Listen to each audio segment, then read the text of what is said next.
Interesting. They're a really horny animal. All the sexuals, yes. We didn't come up with the stripper names. They chose us. Boy, Gilly Gill, and I'm sitting in a new chair. But this is the same show. Let's talk about sex and all the things, right? This is a show where we are going to uncover, discover, be intimate and vulnerable in the conversations that we have about our sexuality, our children's sexuality, and who we are as adults. And this particular show is about sex after 50. And we have a great specialist, someone who I admire a lot. I got to meet in a documentary shot about a year or so ago. And she said something that was amazing at the end. Like the greatest statement that we heard the entire time when we were filming was, we need health equity. And I just, that it throttled me to look at other things in my life personally and in the lives of my friends and families.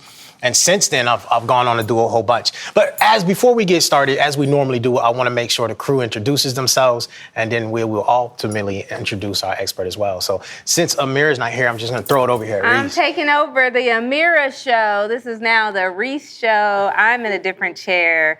My name is Reese. I go to the School of Public Health in the PhD program. I am a pleasure researcher. And my fun fact. Let's go. My fun fact is I am obsessed with those NPC fetish TikTok videos. Shout out to Pinky Doll. Okay. If you watch those. What? What is it? What is an NPC fetish? So, you know how people play video games and there's video game characters? Have you ever played Grand Theft Auto? I've never played back. Well, We're going to have to introduce you. Grand Theft Auto has these like non-player characters, so they're the players that you don't control. There's a fetish now of being able to control those characters via TikTok by sending them gifts and money, and then they do different actions based on what you send them. I'm obsessed with them. I love watching them. It is like multitasking at its finest. Does this cost money? You pay them. When you contribute to us, you contribute yes. to them. What do you mean to us? When you're a player. When you're an Oh, fetish girl, confused. go look up Pinky Doll on TikTok. You go check it out. Write it down. Write it down. It is Write a it down. very interesting Pinky thing. Doll. Pinky Doll on yes. TikTok. Y'all. NPC fetishes. Look into it. It's What does amazing to watch. NPC stand for? Is that? Non-player character. Oh. You're going to email me or text me or call me I and be want like, you what to in the... text when you watch it. I want you to. Why do they do this to me every time? Well, we got to learn new My things. fun facts are designed to thrill you. Do you Dr. game? Anderson. I see. I'm not a gamer. No? Not like that, really. But no. you do play. You toy I with. played different games, yeah. Okay. Like, I used to be in love with The Sims. Yeah. Yeah. Okay. So, but not like a, what do they play now? 2K, Grand Theft Auto. Grand Theft Auto, all 2K, that, Call yeah. of Duty, PUBG. Are you a gamer? Absolutely. Oh, yeah. PUBG and Call of Duty all day long. What is PUBG? PUBG is Players Unknown Battlefield. So it's basically a player, you get dropped off in the middle of the world, and you got to fight to get out, right? And there's just like this shrinking circle that kills everybody if you don't get to the next phase of it. This is a survivalist game. Yeah. First-person shooter. It's like Actually, it's a first and RPG. third-person shooter, yeah. RPG game. So you know what an NPC Yes, absolutely. is. And you know what I'm talking about. And I know who you're talking And about. you know who I'm talking about. Yeah, She's true awesome. story. She is. All right, Dr. Ashley, who are you? I don't know anymore. I think this is a trend now. It seems to be. I'm in a new seat as well. I'm Dr. Ashley Anderson. I'm a women's health nurse practitioner. I've worked as such for the last 15 years. I love all things women empowerment, and happy to be here with Dr. Krigger. Welcome to this chaos. To the show. You seem like you have such a calm energy, which is, we need it. Well, I want to start with this, and then I will let you finish, because I want you to tell us who you are. But I just love the fact, like, when I had your bio, like, I've had it now twice, and, identifying that you are a professor in the Department of Family and Geriatric Medicine at the University of Louisville School of Medicine. You're also the Director of Health Equity for the Health Sciences campus at University of Louisville as well. And then an endowed chair for urban policy for the Foundation of Healthy Kentucky, right? So, like, but it just keeps going and going. Like, you are amazing, right? So if I'm allowed to say I'm enamored with you, I was the first day I met you, but even though, like, our conversation before you sat on the couch, I was just like, ooh. And then when you sat on the couch and you just kept going, and I'm like, ooh, again. Like, so will you share with the audience who you are from your standpoint? I am a 69-year-old plus lady. Ma'am, what? I'm not allowing you to skate past that. Let's have a moment of silence for this. Right. You are beautiful. Yeah, thank you. Louisville is my home.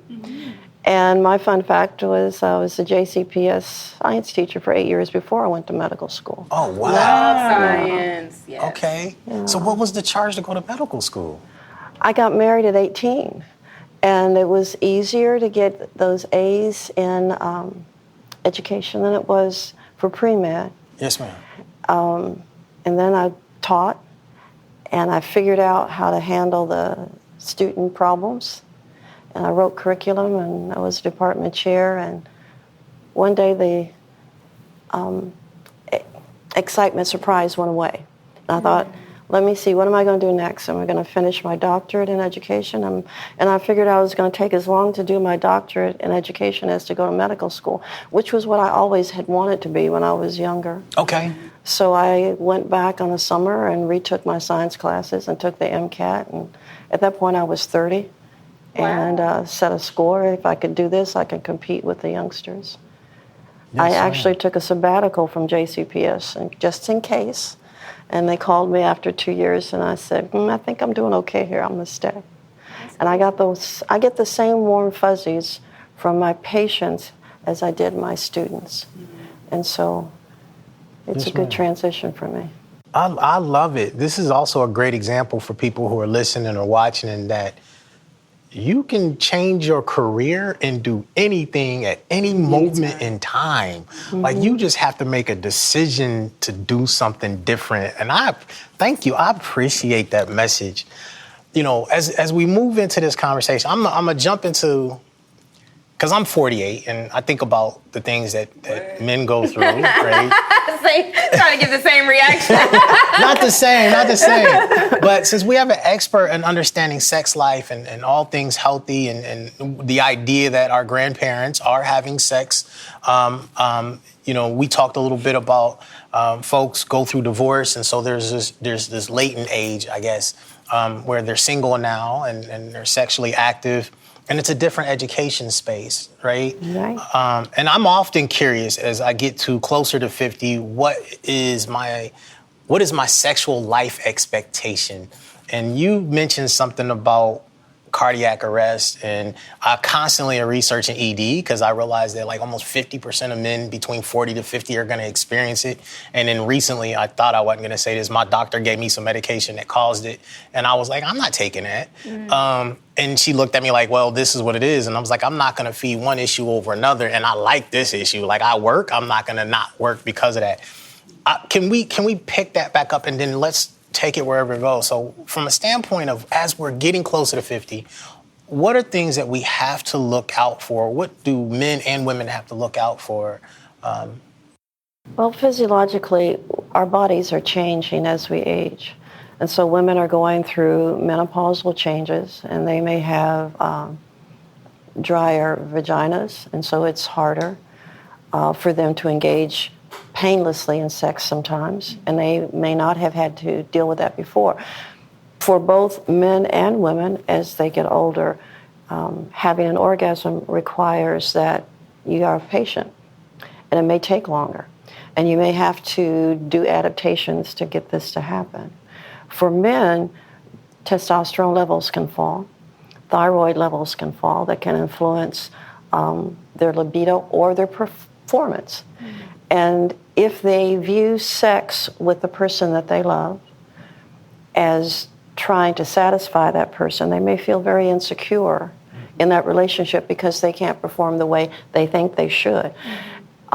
Unfortunately, a lot of providers don't engage in that conversation, even though we know that when a man begins to have erectile dysfunction problems, we need to be evaluating their cardiovascular status, because that could be a sign that down the road they're going to have a heart attack. So what I'm saying is that when they start having erectile dysfunction, we're going to be looking at their weight, we're going to be looking at their blood pressure, we're going to be looking at their lipid profiles, we're going to tune them up like a 50,000-mile tune-up. Yes, ma'am. But they have to tell us these things. And I'm a family doc, I'm also certified in HIV care. So the discussions of sexuality have been in my practice for more than 30 years, from both male and female. And so I've had men to be brought into the office by their wives. The wives may have started out as my patient, and they decide that the men, there's something wrong. We need to have this discussion. And that's what should happen between a couple. Sexuality, when you get more than 50, communication is very important. And when we talk about intimacy, it's not just a sexual intimacy. Sex doesn't start in the bed. Sexuality starts doing things together, whether it's the movies or whether it's going to the grocery store, or whether you're holding hands, or whether somebody gives you a spontaneous kiss or just spontaneous says, I love you. It's an emotional and mental bond, a communicative way for intimacy before you think about how do I make this better in the bedroom. You have to talk, you have to listen, and have to be comfortable with that person sharing. And how do you get to that place? For some men, it's difficult because they are not used to focusing on that part of their lives, and they feel that they've lost something. And for some women, it may be difficult because they may not be able to respond the same ways. Wow. That's got to be gut-wrenching. I can't imagine, right? I don't actually want to imagine, but I'm curious to how do you individually begin to help them get through that journey, right? Both taking care of it for themselves and then being able to go in front of their mate and say, hey, this is what I'm facing. It's asking a question. So if I am doing an exam on a female, and I'm doing a breast exam or I'm doing a pap smear or pelvic, I'm going to ask, are you sexually active? Male, whether they're married or not. And then I'm going to ask, well, if you're not, why are you not? I'm asking questions along this line. And do you know about safer sex? Because 50, 60, 70, 80, and my oldest sexually active patient, 93. Let's go. Right? It doesn't stop. In our society, it's supposed to stop. Gotcha. Yeah. Even for physicians, they don't believe that these things happen. Oh, wow. Yeah. So you have to bring up the conversation as the patient. Mm-hmm. You have to say, Doc, I'm Still getting it in. I still have a desire. Because sex is a quality of life issue. Mm-hmm. The touching of your body by someone else creates endorphins in your brain. Yeah. Kind of like if you were a marathon runner or something else that is pleasurable for you, sex is pleasurable for you. Yeah. Yeah. And so you're going to want to do that, but our culture doesn't support that all the time. So patients have to be encouraged, or their spouses have to be encouraged. And doctors, providers have to say to the men when they're doing their review of systems, you have any problems urinating? Comes when you want it to, it doesn't come when you don't want it to. Are you having any erectile problems? And that opens up a conversation. Maybe not on the first visit with a provider, but the fact that you recognize that your patient can be sexually active makes it easier for them to speak to you about it. And if the patient isn't comfortable with the provider, let's say they have a female provider, the urologists are specialists in this area. So they're not pills, but they're implants, there are injections, there are vacuums, there are different strategies. Did you say vacuums? Vacuums. There are different strategies for maintaining an erection. And don't forget, when I mentioned about hormones, women go through menopause, right? Everybody accepts that. But do men understand that their testosterone levels, when they drop, can make them gain weight, have erectile dysfunction problems if their thyroids aren't working the way it should be? And so giving those supplements can do a lot for people. Getting into a weight loss program can do a lot for people. But you got to open the door. You got to start the conversation. And if your provider doesn't, one of the things that disappoints me is men get prostate cancer. Yes. And the treatments for prostate cancer involve, in a lot of times, surgery, but sometimes in advanced prostate cancer, they have to take medications that suppress their testosterone levels to zero. Wow. And when that happens, their physical strength takes a turn, the virility that they feel takes a turn, but they may not bring that up to the oncologist or the urologist. And if those individuals don't address the issue of the sexuality, do you have a wife? Do you have a girlfriend? Are you still interested? Because that's self-esteem Yes. for a male not to be able to perform the way that they have been used to doing. Can we shift to women real quick? Because I'm curious as women go through menopause, right? Because I'm not a woman and I'll probably never experience, and I'm curious to what that journey looks like for older women. Oh, yeah. Well, the men will come in and me and say, God, she's freezing me out because she's having these hot flashes and she's got the air conditioning down to 50. And because she's having those experiences, she's not sleeping well, so she might be a little bit grumpy. And her metabolism is going to change. So she may have, when she was in her 20s, could scarf down those McDonald's milkshakes and fries, but that's not happening now. And she's had children.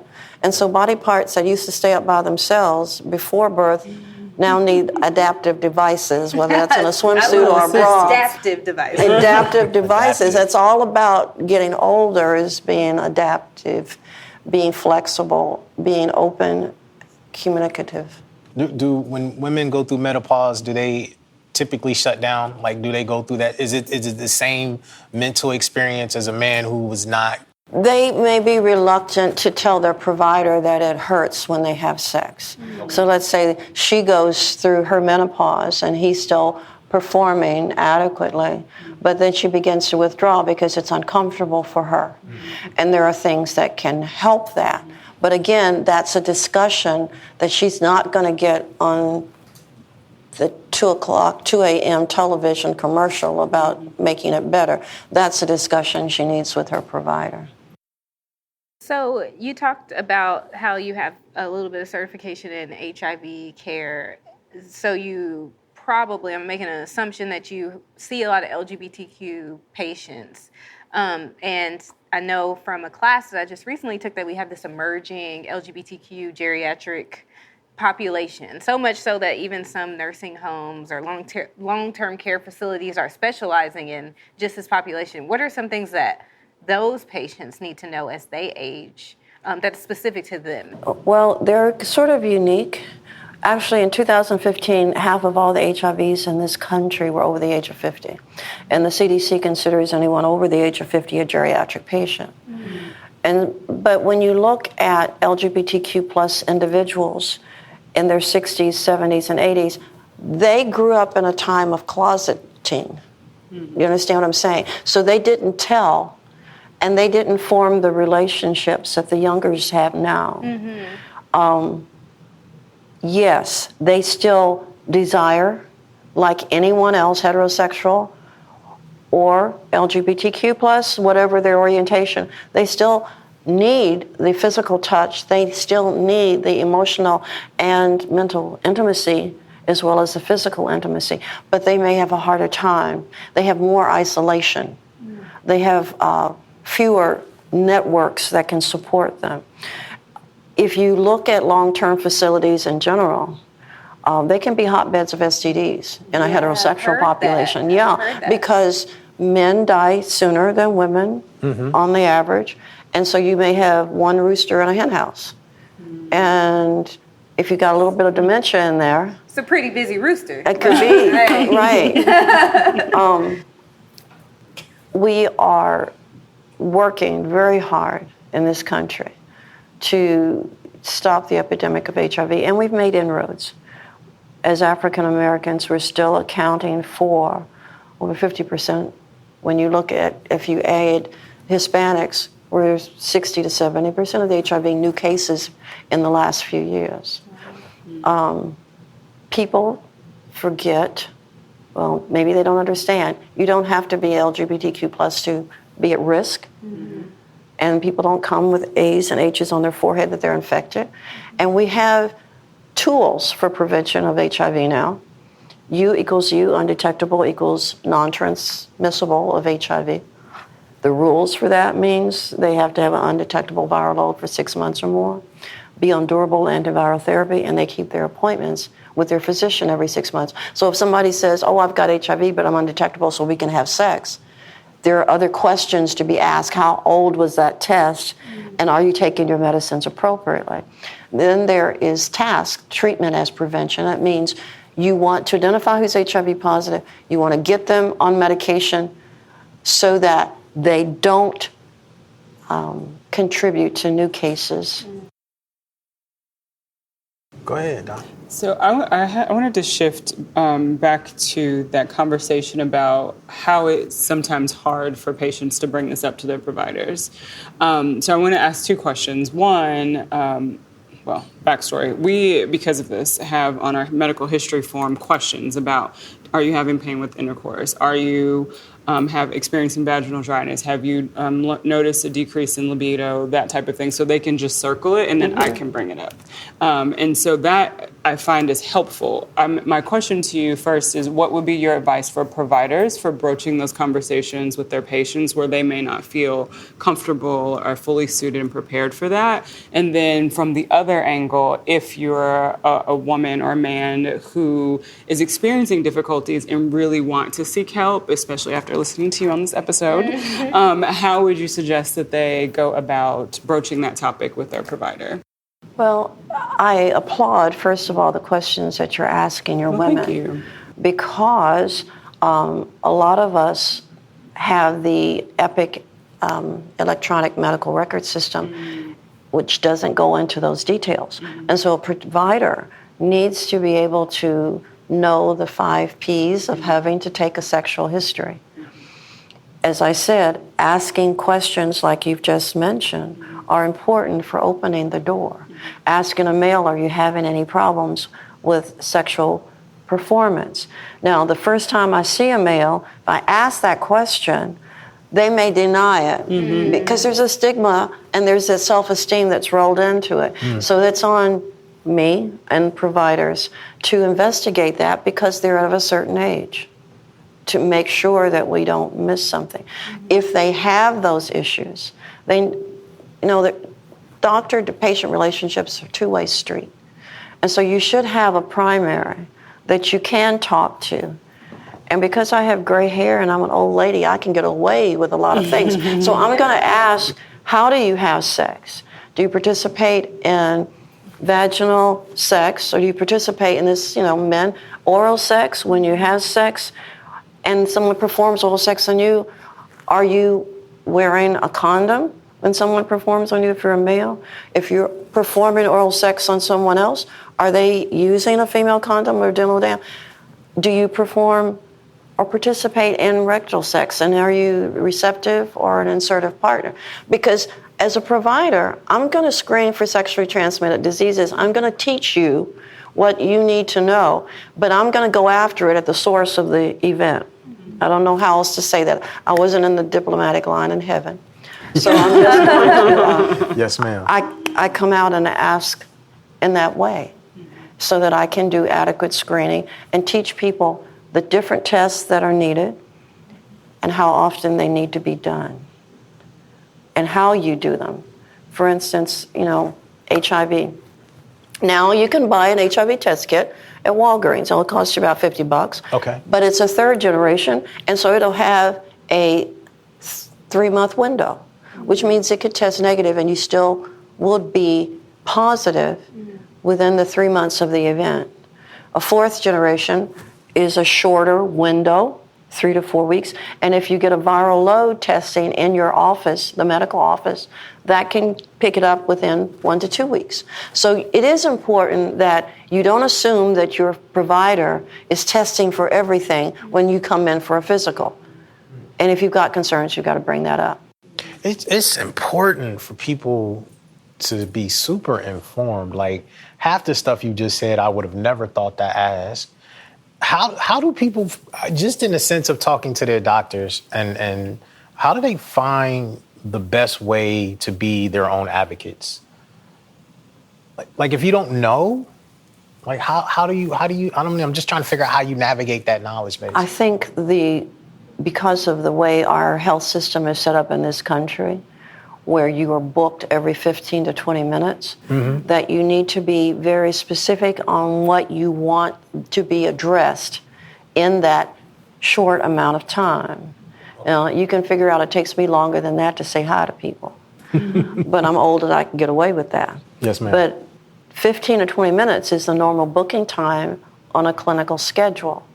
And so if you have concerns about sexual performance, or if you have concerns about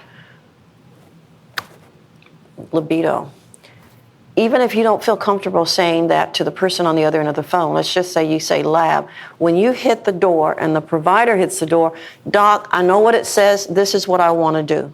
Got you. You have to, don't wait till they get through your blood pressure and your weight and all this, and they're got their hand on the doorknob. Because at that point, you will be asked to come back. But if that's what you're coming in there for, then you've got to be very upfront with the provider. If you don't feel comfortable with the person taking the appointment, then you need to know as soon as they hit the door, this is what I want to work on today, to get that in the air and get it on the table. I wanted to ask about thyroid, if you could expand on that. I think a lot of times we hear about thyroid as it relates to weight, as it relates to hair, body temperature, heart rate, but we don't often talk about thyroid as it relates to sexual dysfunction. So if a male comes in and I've identified there's a problem, I'm not going to reflexively write Cialis or Viagra. I'm going to say, one, I need thyroid tests, I need a testosterone level on you. Especially if, and 2/3 of the adults in the state of Kentucky are overweight and obese. So just about everybody who's coming to me with that complaint, I'm going to wonder if their thyroid is working sufficiently. Because if it's underworking, then they're going to have dry hair and they're going to have overweight that they can't get rid of despite all the things that they're doing. But if I find it, I can give them supplemental medicines for thyroid. I can give supplemental medicines for testosterone.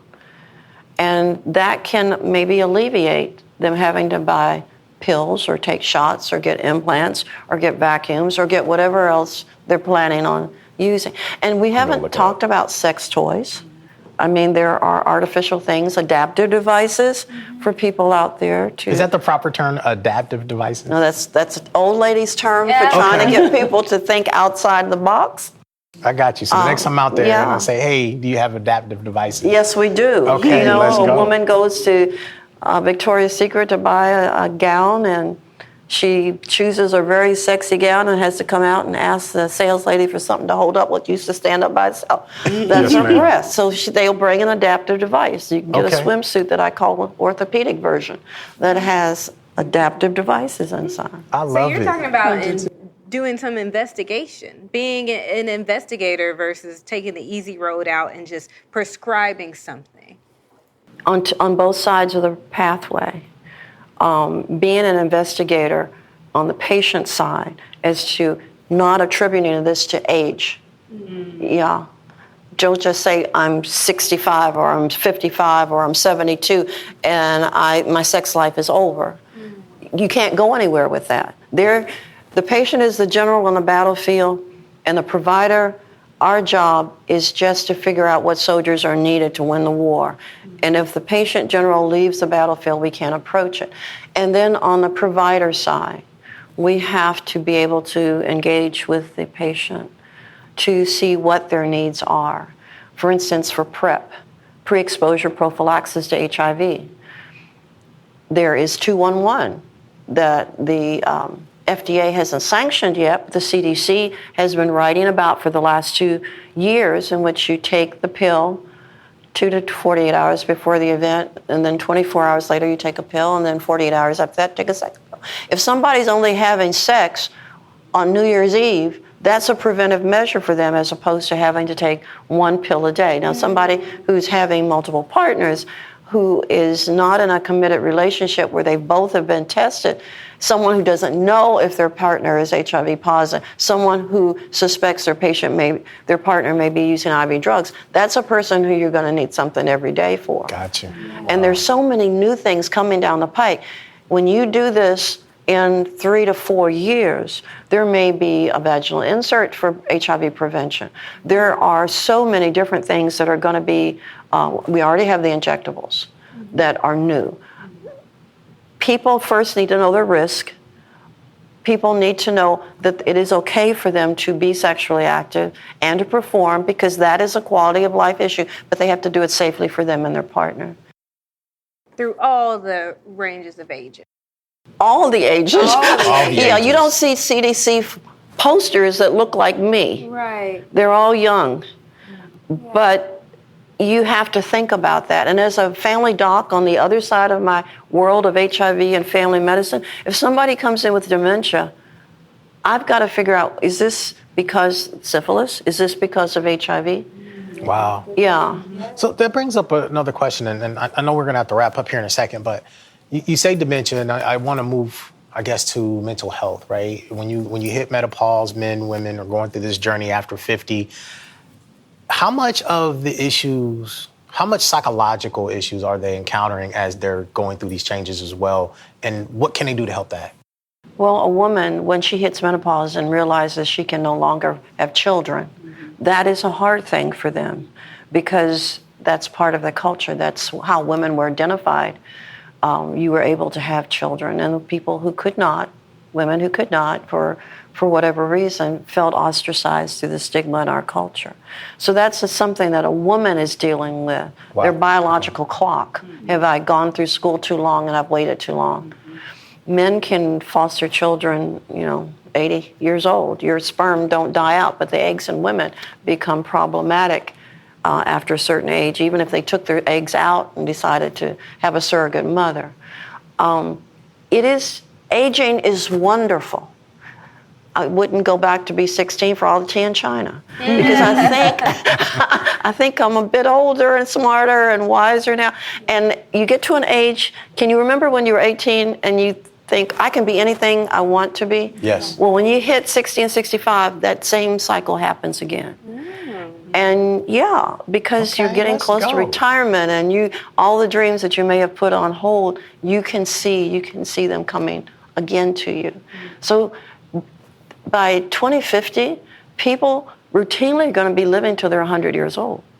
So there cannot be a cap on sexuality. There just can't. It's a human need. Got you. I appreciate it. As we wrap up, man, this has been such a wealth of knowledge, and I really appreciate all that you have shared with us. Doc, is there anything that we can take away from this before we wrap up, that you want to share, that you think people should take away from this? All of it. All of it? Is there one thing that just highlights, though? I think the one thing that I would say is just the need to dig deeper. If issues arise, to not just say, oh, well, this is because I'm 60 now or I'm 55 or whatever, to actually have those conversations with your provider to seek and make sure there's not an underlying issue that's causing sexual problems. So I would think that would be a huge takeaway from it. Anything surprise you? Surprise? Yeah. No, Of course not. Your enamoration with vacuums, yes. I am going to look up vacuums, because I thought, as much as I study and look up stuff, I'm not sure I looked up or heard of a vacuum. Actually, there were commercials, and patients were coming in because they were getting things in the mail and things telling them that your doctor can write you for a vacuum pump. Wow. And a couple of them got them. Mail order and didn't know how to use them. I mean, that's why you actually need to. I'm scared of the vacuum. You did, but yeah, okay. Reese, as you take a sit there, is there takeaways, anything that surprised you? My takeaway, I think, is I'm excited to see, how my sexuality changes as I grow older, and to have that knowledge that it continues. There is no ceiling. So I'm really just excited to see how my body changes and how my experience with my sexuality is going to change as I get older. The best is yet to come. Oh, yeah, it is. To come. One of the things that we didn't Twice. talk about were the medications that can affect performance, both women and men. And so if something happens, you need to have that conversation, because there are different classes of blood pressure medicines, particularly, that doctors, providers can choose from that may cause an adverse effect to your quality of life. Yeah. We took an oath to do no harm, but you have to tell us. Don't just stay away and stop taking the medicine. Just be honest with it. Nah, that's cool, because I'm looking forward to having a new doctor after that last conversation I had. I was just like, yeah, we're not going to do that. I'm too young for that. We can find some other avenues to figure out a thing. And, I'm allergic to a lot of stuff, so I tend to have adverse reactions to everything that I touch. And so I have to look at that when they be like, oh, only 1 or 2% of people experience X. I'm like, yeah, I'm probably that guy. Let's not do this. Let's find another avenue. So that's a great takeaway, because I'm always wondering how I can build an intimate relationship with my providers. And most of my favorite doctors have since retired. And I realized that I've had the best experience because they were all like way older than I was. And I think now that I'm 48, my doctors are my age, and I'm like, man, I need you in my life. Let's go. Let's get it. Well, is there anything that you would like to leave us with? Well, I do appreciate the opportunity to talk about this subject on this platform, because sexuality is something that's not normally approached over 50. Yes, ma'am. And I thank you for allowing me to do that. Our pleasure. It has absolutely been a pleasure. Thank Hopefully you. you'll come back again. Oh, I would love to. And I'm actually going out on a date with this makeup. Let's go. I can't wait to get to, what'd you say, 69 plus and see what life is like after. 69, Yeah. doing a 69. Now you got to get to a gym now. I got to get to a gym. You got to get to an exercise regimen. I can do you that. You got to eat healthy. You got to Okay. order a pump. I'm not going to say that you got to go I hope vegan. I'm not in a position where I have to order a pump. I like toys. I'm like, aren't you just a little curious about how it works in general? I am. I feel I'll like be that's looking the it up first after thing this. he's going to do when we I am curious. it up. So, like, I before we wrap, like, I love researching toys, right? And so my newest toy that I'm researching is the Loveness toy. That there's a China-based company that makes remote Wi-Fi and Bluetooth vibrators for women, but they also make them for men. And so you can use each other. You can be remote. Like you could be in Vegas and I could be in Indiana, and you could have it in, and we could still engage. Which is right. I was like, yo, this is super neat. And then I was like, I wonder if they got a guy version. And then I found one, and I was like, gotta play. You know what I mean? So I'm all for toys. I'm not sure about a pump though. But I am gonna look up the vacuum, because that's a thing. And to make sure I have a cool doctor to make sure I don't hurt myself if that ever comes to a point. Yeah. I saw a movie once, that didn't look good. But my good people, I hope you learned something as you tuned in today. This is a great conversation. So yes, your grandparents are still having sex. Yes, your mom and dad are probably still having sex if they're over 50. And you should encourage them to think about safe sex and exploring their sexuality. And who would have thought at 60 plus years old, your sex life changes again and you get to be 18 again? Like that's some love. Good people, like it, comment, send us a message if you would like to hear more, or maybe you have a question and we need to send it out there into the world and answer it for you. This is Common Convo. This is Let's Talk About Sex, and we'll see you on the next episode. Peace, love, and hair grease. This program is supported by the Health Equity Innovation Hub at the University of Louisville. The views expressed are not necessarily those of the funder.